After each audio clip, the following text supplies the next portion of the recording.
Oke. Ini sejarah hubungan industri pra kemerdekaan itu sebelum Indonesia merdeka. Saya tanya nih sama siapa ya? Saya tanya sama Dewi Yuliana. Indonesia merdeka tahun berapa? Dewi Yuliana.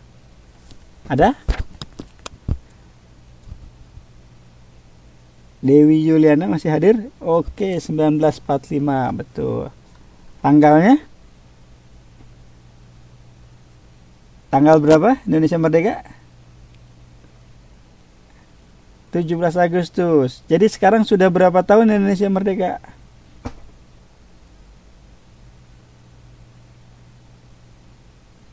Sudah berapa tahun Indonesia merdeka? Ayo. 2014 dikurangi 45. Sudah berapa tahun kita merdeka?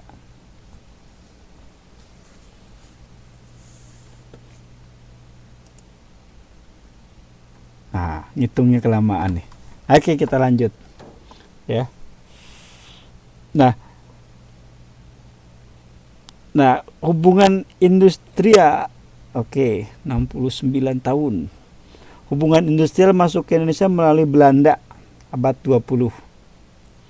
Nah, Kebangkitan Nasional 1908. Oke, kemudian 1919 Semaun. Ya. Perjuangan kelas, ya. Liberalisme dan Marxisme. Nah, ini liberalisme dan Marxisme. Ini kita tidak bahas ini. Nah, kemudian setelah Indonesia merdeka, ya, tahun 47, Serikat Buruh, ya, kok ada kemudian komunisme. Sopsi bersama-sama PKI terlibat dalam pemberontakan Madiun. Kemudian Marxis, ya, liberal maupun Marxis berkembang pesat, tergantung Serikat Pekerjanya. Nah, kita lihat sekarang yang di sini, ya. Demokrasi terpimpin, ya. Kita perhatikan yang paling terakhir saja, ya. Nah, Seminar Nasional pada tahun 74 mengembangkan suatu sistem hubungan industrial yang berdasarkan Pancasila dan UUD 45. Saya tanya satu lagi nih, ya. Oke, saya tanya ke siapa ya? Yang masih ada, Dewi Ernawati, ya. Dewi Ernawati. Pancasila ada berapa pasal?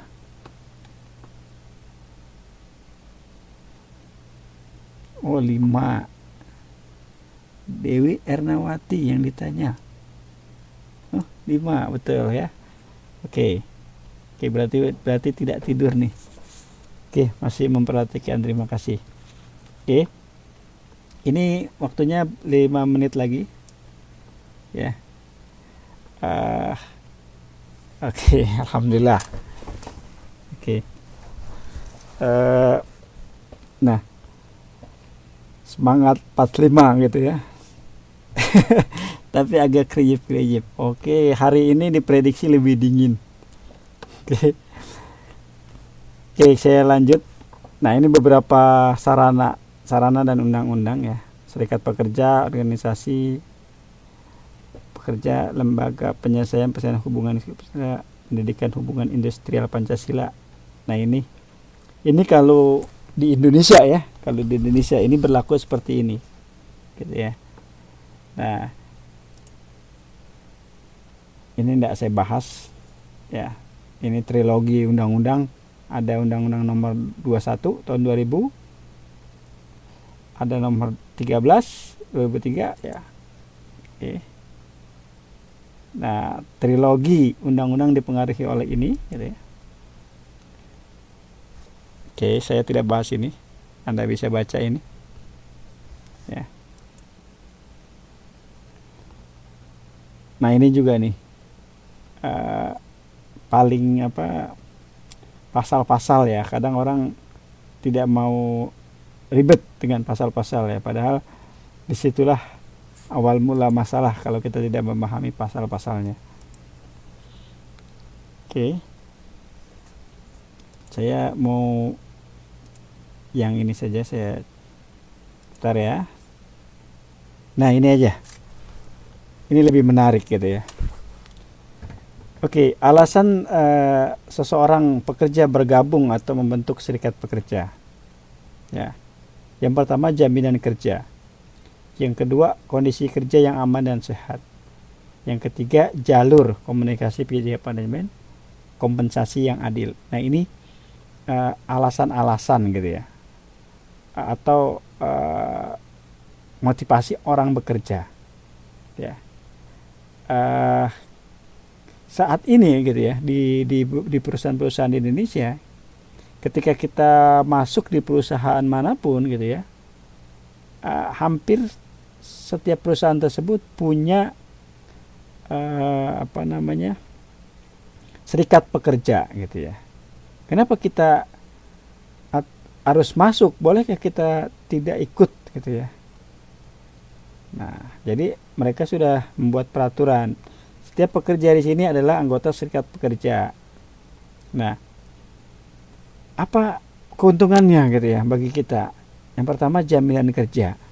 Kenapa jaminan kerja? Ya, karena kita merasa aman gitu ya.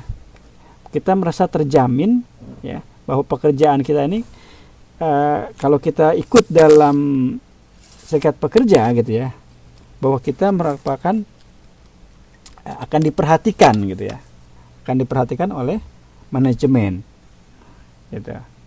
Kemudian yang kedua, kita bekerja gitu ya, tidak gampang dipecat, tidak gampang diberhentikan. Nah, kenapa? Karena ketika kita bekerja, kita terlindungi tadi, betul. Nah, perusahaan tidak berani langsung memecat tanpa berkoordinasi dengan serikat pekerja, gitu. Jadi positifnya di situ, gitu. Bargaining position atau bargain kita dengan perusahaan itu baik, ya. Jadi setara, kompensasi yang adil. Oke, itu yang nah ini saya tidak bahas yang ini. Ini juga. Nah